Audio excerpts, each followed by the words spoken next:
So it's entirely possible that this CBR 600 line could no longer exist after 2017. I posted a link in the description as well, so you can read up all the comments, but I'm basically, or read the article itself, but I'm going to summarize pretty much everything that it said. First of all, this only applies to Europe, but to think that we're in the clear here in the United States, it isn't the case exactly. The whole problem lies with the fact that any bikes that are sold in the UK or Europe have to fall under what is called the Euro 4 guidelines. And it's an emissions regulation and safety standards that companies have to abide by in order to legally sell the bikes in those countries.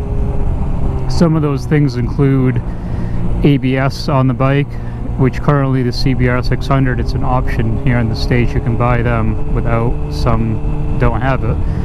But over there it would have to be required. And there's also all kinds of emissions regulations for fuel economy and emissions for what the bike puts out for pollution and stuff like that.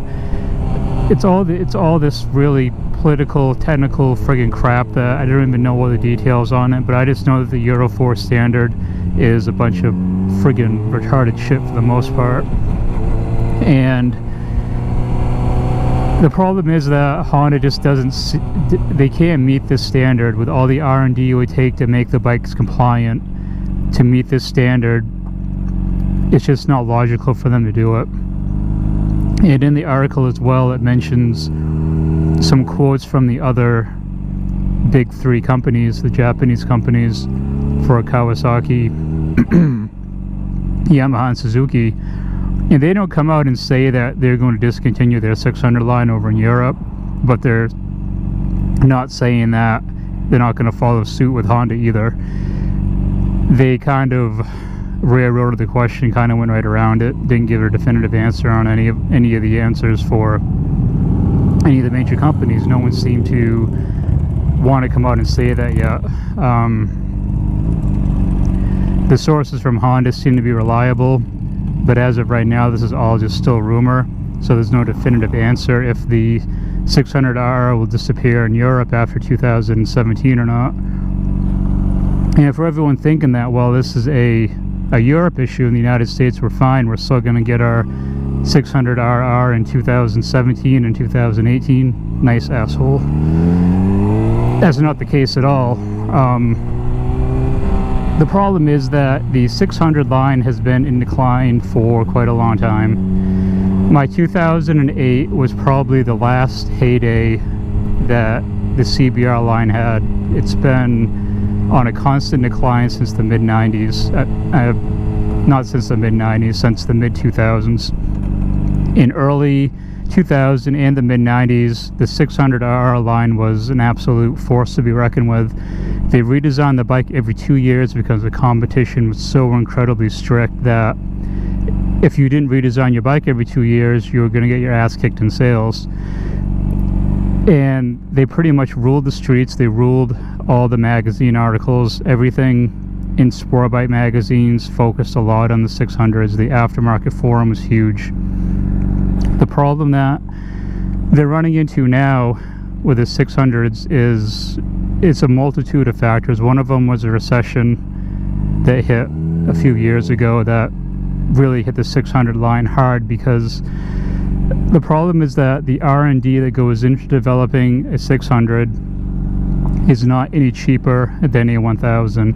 The amount of money that it takes for Honda or any of the other major companies to put forth the effort to make a new model or to redesign a model, it's huge. It's a lot of money, it's a lot of expense. And when you throw a 600RR on the showroom floor, you can't charge what you are as a 1000. And people are demanding a lot more safety features in bikes now. They want ABS, they want traction control, they want all the latest gadgets and everything else you get on these bikes now. And while they're nice, and they're nice rider aids and nice crutches to fall back on if you really need it, they're not really necessary if you follow the basic rules of riding. But the problem is that it drives the price up. So Honda's faced with this problem of a bike that people want these features on it they have to put on it. The R&D on the bike is just as much as a 1000 that they have to sell for thousands of dollars less on the showroom floor, because you can't have a 1000 or 600 at the same price. You just can't. You can't pay the same amount for less power and less performance as far as the engine goes. It's just logically you can't do that as a manufacturer, and that's the problem that they're running into with the Euro 4 standards. And that's also why in the United States, for those people that are thinking, well, we're still going to have our CBRs down the road, the problem is that, like I said, they've been in decline for a long time as a whole. All the 600 classes have been declining in sales, and with Europe potentially being gone, the United States can't be the only crutch for the rest of the world as far as these bikes selling, especially with them on the decline. So Honda might end up pulling the plug entirely, where the 600RR line just completely disappears. And there's all kinds of bikes that are out there now that kind of fill that void of where the 600 is, because honestly, it's not a beginner bike. You can start on one under the right circumstances. I did. I'm not saying other people can't, because you can, but in all honesty, you really shouldn't. The bikes are very unforgiving. They're not user-friendly as far as making mistakes and not paying for it. And for a long time, these bikes were touted by the dealerships as being a starter bike, and the 1000 was the next step up. But that's the only way that they could sell these, because there was no in-between bike. Now the market is flooded with all kinds of other 600s and 650s that are not race-ready bikes like this, that do fit that void of being a good starter bike. It's something better and easier to learn on, more so than this.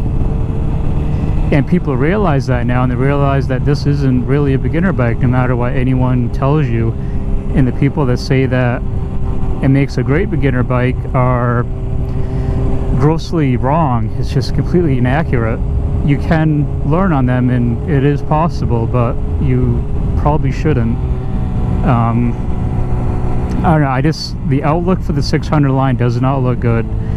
Like I said, the article is just rumors at this point. It's someone from a reliable source that's reporting this from Honda, and who knows if it's really true.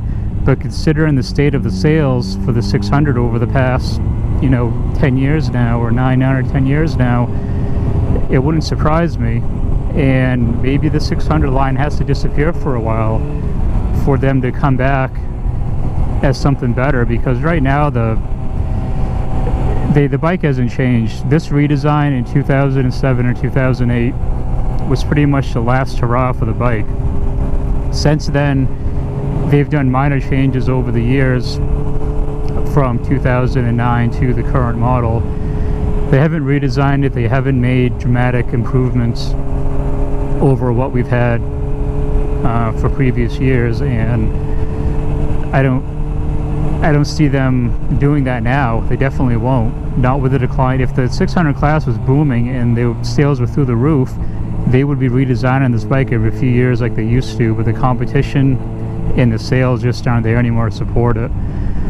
So, I mean, it would really suck to see the 600 line disappear. I would certainly hope that it will come back. It wouldn't be the first time that we see a staple brand of something go away and come back. The same thing happened with the Camaro. The Camaro just recently came back within the past few years after being gone for, I believe, the early 90s. And no, it wasn't the early 90s, it was the early 2000s that it disappeared. And Chevrolet stopped making them. But they recently came back, and their sales have been outstanding. I see them all the time, and I've heard nothing about them ceasing production of it. So it's entirely possible that Honda may go this route too, where they take a break from the 600 line for a while, maybe rethink what they want to do with the bike and bring it back later on, and maybe do what it takes to make it Euro 4 compliant so they can sell it over in Europe. But we'll have to wait and see. I mean, it's one of those things that we're going to hear. I've heard the rumors floating around for a while, but that's the first time I've seen something released officially online as far as an in-depth article regarding what's going on inside of Honda, but hopefully before too long we will find out the truth and what's really going to happen with the 600 line. I hope it doesn't go away. I mean, it's all I've ridden since I've been on bikes is the 600 class CBR, and not to say that I still wouldn't ride it if it goes away, but it just sucks because it affects a lot more than just sales for Honda. I mean, it affects the aftermarket. People aren't going to support the bike as much for the aftermarket parts and what you can get for it, and you know, it's kind of like what's out there will be out there now, but without a continued line of parts being made for newer bikes, there's no reason to support the older ones either, so that may start to diminish. So it's a bleak outlook no matter how you really look at it. I'm just hoping that it turns out for the best in the long run.